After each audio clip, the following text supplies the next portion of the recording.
Hello children, in the previous video we have studied types of motion. Now distance understand. Distance is the total length of the actual path covered by an object irrespective of its direction. Irrespective means direction not mentioned in distance. Okay.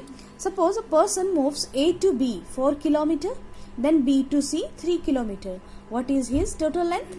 AB plus BC equal to 4 plus 3, that is equal to 7 km he has covered. Okay, and it is denoted by D. Now displacement. What is displacement? Displacement is the shortest distance covered by an object from its initial position to its final position in a particular direction, and it is denoted as S. So what is shortest distance, children? First, distance is the actual length or total length AB plus BC, that is 7 km. Now shortest distance is A to C. Person moves A to C directly. That is the shortest distance. We will find out by Pythagoras theorem. AB square plus BC square equal to AC square. So 4 square plus 3 square equal to 25, and square root of 25 we will find out 5 km. So shortest distance is 5 km. Understood?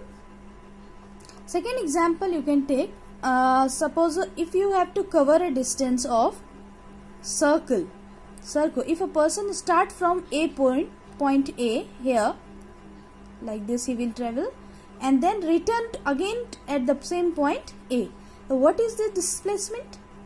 What is the distance first you tell?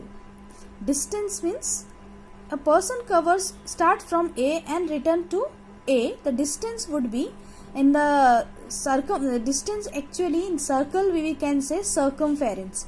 So circumference equal to 2 pi r. This is the distance.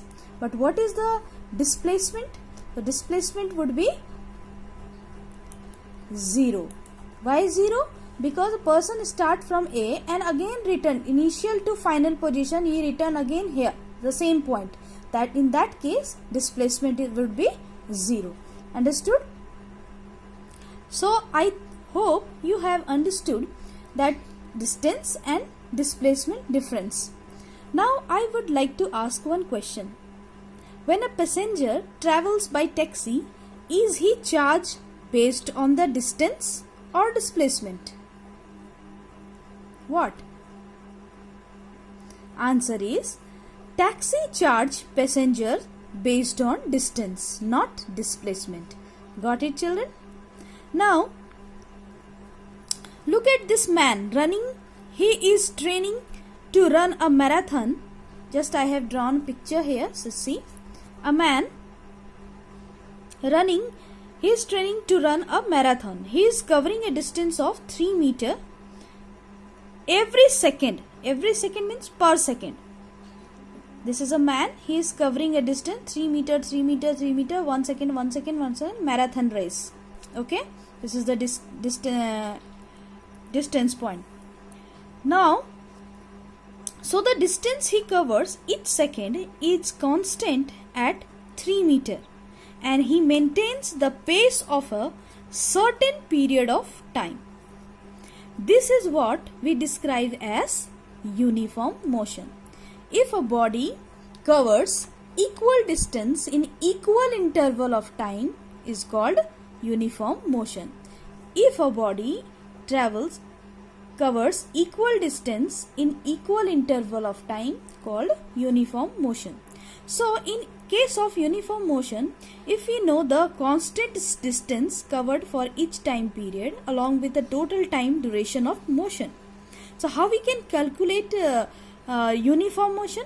Uniform motion we can calculate by constant distance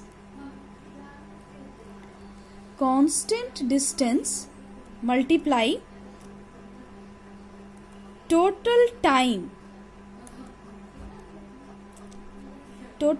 duration equal to total distance covered equal to total distance covered. Okay. So what do I mean by this? If said this man ran at a uniform speed of 3 meters per second for a minute. Can you tell me how much distance he covered? 3 meters per second into 1 minute. Can you tell me how much distance he covered? So make sure, children, this is a second, this is a minute. So minute change into second. So 3 minutes per second into 1 minute equal to 60 seconds. So he will cover how much? Multiply 180 meter he will cover. Understood? Similarly, we can calculate how much distance he will cover in 10 minutes, 20 minutes or even an hour. That's because he is maintaining a constant speed. So, speed is equal to distance by time. And unit of speed is meter per second. Clear? We observe this man is running at a constant speed, but in our day-to-day lives,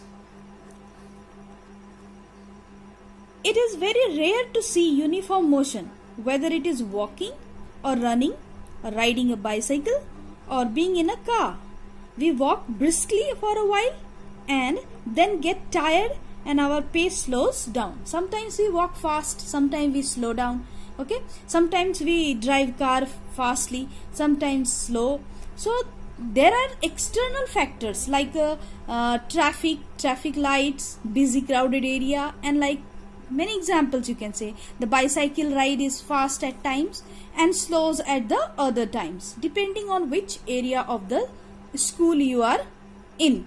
Suppose you are going fast, sometimes slow.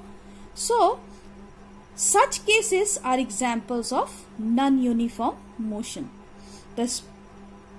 So first you understand uniform and non-uniform. So uniform already you have understood, that if a body covers equal distance in equal interval of time, called uniform. If a body covers unequal distance but equal interval of time, that is called non-uniform motion. Suppose a person start from position, initial position is A, final is B. Start from here, 3 meter he first covered, then 4 meter, then 5 meter, then 6 meter, and equal interval of time is 1 second, 1 second, 1 second. But you can see it is an unequal distance but equal interval of time. So this is called non-uniform motion. I hope it is clear to you what is uniform and what is uniform. So can we calculate speed for non-uniform motion? Yes, we can calculate. As the motion is not uniform, it will have different speed at a different points in time. When it comes to non-uniform motion, we refer to the rate of motion in terms of average speed. Yes, that's right. So we refer to a average speed. So first we start from 3 meter, then 4 meter, then 5, then 6. So it will refer to a average speed. Now the question arises, what is average speed? Average speed is equal to total distance travelled by total time taken. Okay. So if a boy leaves a point from here, just see, I am drawing figure here only. If a boy leaves a point A, okay, to reach point B point I drawn here, okay, which is 60 meter away from a point A. It is 60 meter away. And he has been walking at a varied rate of motion. Varied rate of motion, sometimes slow, fast, slow, fast. So basically non-uniform motion, he takes 60 seconds. So to reach a point, suppose he takes 60 seconds to reach a point B. So what is his speed? Can you tell? So speed is equal to 60 by 60 seconds, that is 1 meter per second. Clear, children? So that's his average speed is equal to 1 meter per second. Like that we can find out average speed, total distance travelled by total time taken. Clear? So many some numerical questions given in your book. Just see here. I think you go through your book and you can understand. First examples I am going to solve in notebook. Just see here. Here question first read. A truck covers 50 km with a speed of 40 km per hour and the next 50 km with a speed of 60 km per hour. Calculate the average speed of the truck. So first of all, just see here, speed is equal to d by t. Let the total time be t1 plus t2. T1 time taken to cover 50 km with a speed 40 km per hour. So 50 by 40, 5 by 4 hour. That is T1. Now T2 equal to time taken to cover 50 km with a speed 60 km per hour. So 50 by 60, 5 by 6 hour. The average speed is equal to total distance. So what is this total? 50 plus 50, that is 100. And total time I have taken out T1 plus T2, that is 5 by 4 plus 5 by 6. So 100 by, you can calculate, you will get, just simplify this, you will get 40 km per hour. Okay children, revise up to here, do the question answer, next topic, next video. See you there.